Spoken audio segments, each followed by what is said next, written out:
அன்பு உள்ளங்களே, அனைவருக்கும் வணக்கம். நாம் பெரிய புராணத்திலே திருநாவுக்கரசரை பற்றி பார்த்து கொண்டிருக்கின்றோம். அதே போல இன்றும் பார்ப்போம். இப்பொழுது திருநாவுக்கரசர் சோழ நாட்டில் உள்ள சிவன் கோவிலை தரிசனம் செய்ய எண்ணினார். எங்கிருந்து?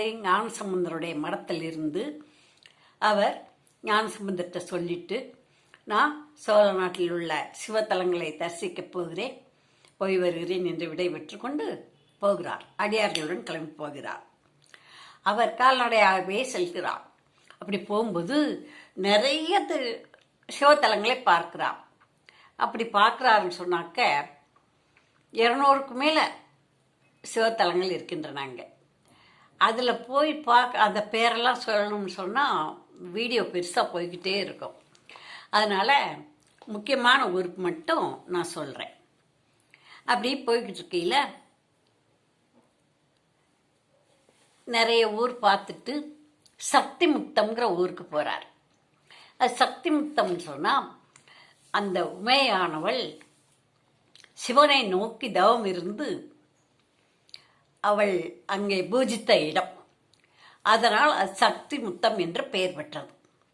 அந்த சிவன் கோபம் தணிந்து பார்வதியை ஏற்றுக்கொண்டார். அந்த இடத்துக்கு சக்தி முத்தம்னு பெயர். அந்த ஊரில் வரும்போது இந்த திருநாவுக்கரசருக்கு சுந்தரருக்கு சிவபெருமான் ஒரு மடத்தில் தங்கி இருக்கின்ற பொழுது ஒரு வேதியராக வந்து அவரோடு அவர் தலைக்கு மேலே தலைமாட்டில் படுத்திருந்து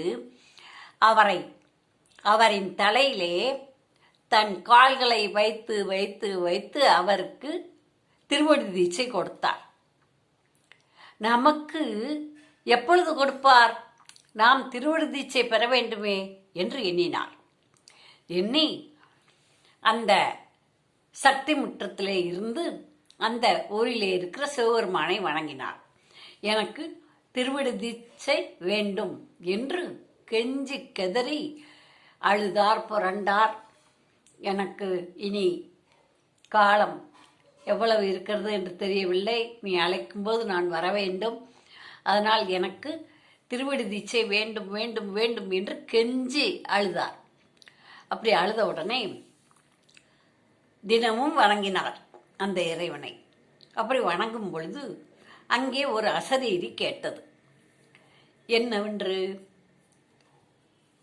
நீ நல்லூருக்கு வா என்று கேட்டது.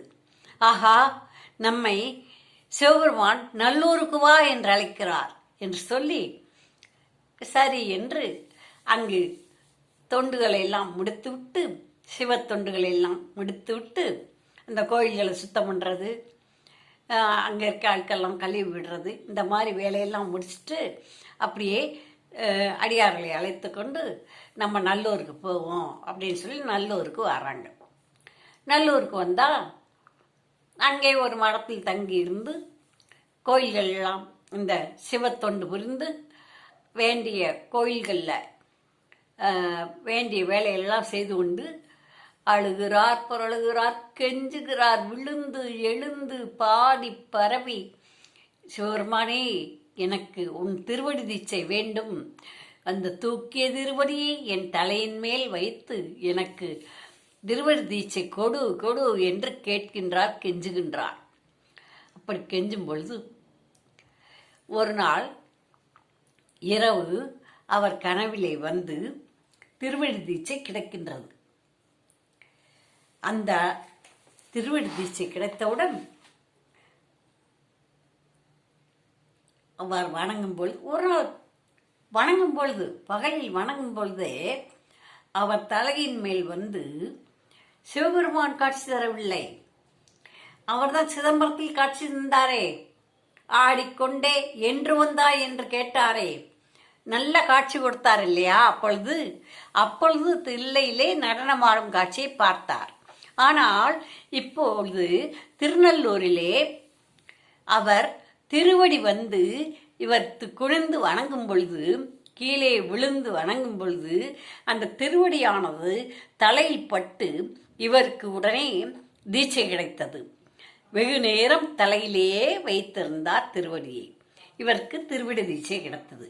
கிடைத்தவுடனே இறைவனின் திருவருளை நினைந்து உருகி விழுந்து எழுந்து மனம் நிறைந்து மலர்ந்து ஒரு திருப்பதியம் பாடினார். பல திருப்பதியங்களை பாடினார்.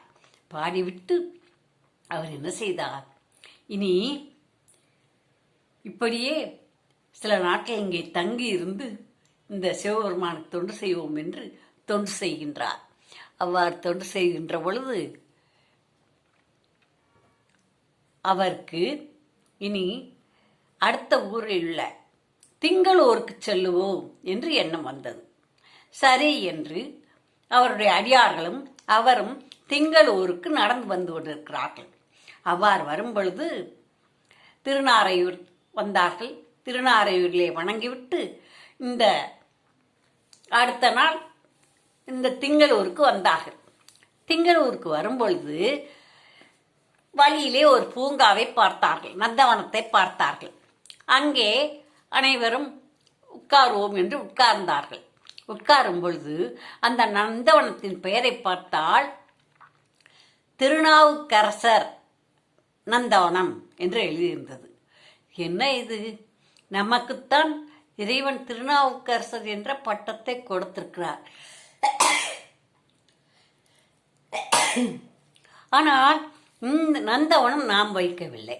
இந்த நந்தவனத்திற்கு திருநாவுக்கரசர் நந்தவனம் என்று பெயர் இருக்கிறதே என்று யோசித்தார். அப்புறமாக அங்கிருந்து அடுத்த இடத்துக்கு வந்தார். ஒருத்தர் நடந்து வந்தார்கள். ஒரு தண்ணீர் பந்தல் இருந்தது.